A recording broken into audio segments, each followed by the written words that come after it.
Give it up, Goblin. You'll never get away. Goblin? You're not even the real Spider-Man. You're just Scarlet Spider. Oh, yeah? Today would be Wednesday, May 6th, and a B-Day, and ignoring the weirdness that I just showed you, today we're going to talk about conflict, hence my terribly thought out intro there. So, conflict in literature is typically broken into 4 main types, and in this video, I'll go through all of them, provide some examples, and hopefully clarify it for everyone. So, we'll start with a little disclaimer. Originally, way back in the dark ages in the 80s, when I was in middle school, when we talked about conflict in literature, we usually phrased it as man versus something.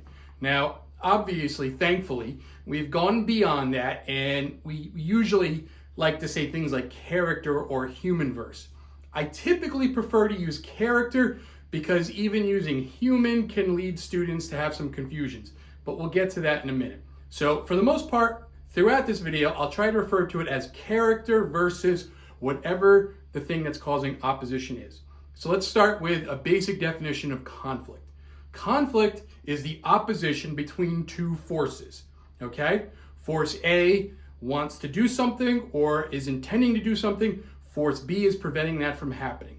In literature, we're talking about characters, so character A, typically we focus on the protagonist, the main character, has a goal, wishes to do something, and there is something that prevents the protagonist from completing that or doing that, right? So that creates conflict. Conflict is what drives plot. We need conflict in order to have a story.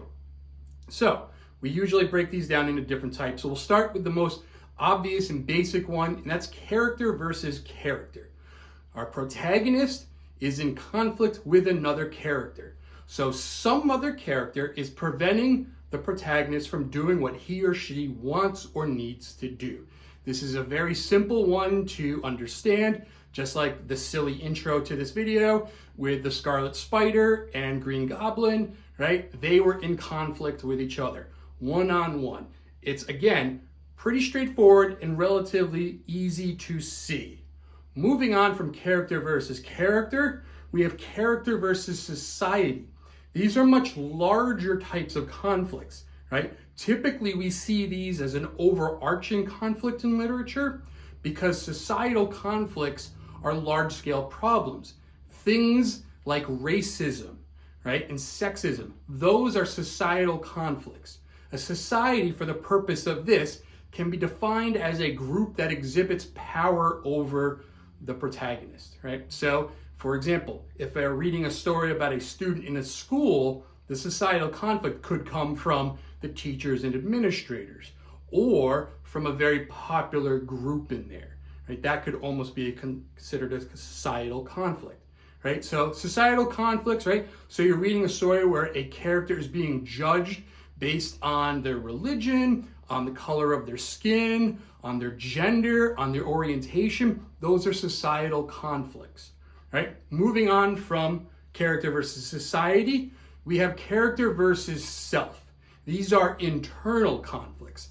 These are the types of conflicts where a character has some sort of internal doubt or problem that he or she is struggling with that causes that character to not be able to do something, right? That's like the character who is unsure whether or not he or she can talk to a person, so they're constantly going through that in their head, and it makes them second guess everything.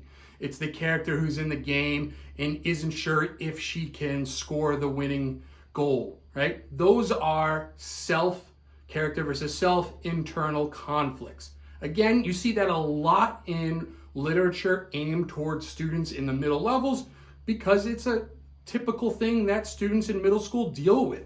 It's a part of human development, so a lot of stories are written in that way to kind of connect and relate to. And our last of the 4 conflicts would be character versus nature. And this is where I'll try to explain the whole character piece too. Character versus nature is any type of story where some aspect or force of nature is preventing the character from completing or doing something that he or she wants. All right, so let's say a character needs to get someplace and a storm prevents that from happening. Or there's a river that they need to cross and they can't cross it. That's nature, all right? But here's where I get to break it down a little bit more. You're walking through a woods, right? You're reading a story about a character walking through the woods, and a bear jumps out and eats the character. That is character versus nature. The bear is a part of nature. However, this is where we gotta think about this. If we have some personification being used, right, and the bear jumps out or talks to you, right, then we have to think about it, right? Is the bear no longer nature? So anytime nature is given human-like characters, and think back to my personification versus anthropomorphism video, whenever the piece of nature starts being human-like, has the ability to talk like a human and act like a human, it is no longer really nature. It is another character, okay? So if that same scenario where the character is walking through the woods, the bear jumps out. If the bear jumps out and goes, "Ha, I'm gonna eat you," it's no longer character versus nature, it's character versus character, because it has been given those human qualities, so it is essentially another character, right? So what about things like the Lion King, where they're all animals? It's not nature versus nature, it's character versus character. And that's why at the beginning I said, stick with character versus instead of human versus, because it'll help you understand that a little bit better. Now, you'll hear some people say things like, well, they're character versus technology, which is, you see that a lot in dystopian type literature, but typically technology is a byproduct of society. So it really kind of falls under that category. So you have to think of it like that. But those are our four main types, right? Character versus character, character versus self, character versus society, character versus nature. Okay? And that's it for now. Hopefully this helps clear up conflict in literature. Hopefully you don't have to sit through me playing with Legos again, and everyone's well. If you have a question, leave a comment. If you want me to cover something in the future, I'll try my best to do that. And I don't know if there's a cat at the door trying to get in, but it could be. Until next time, be good.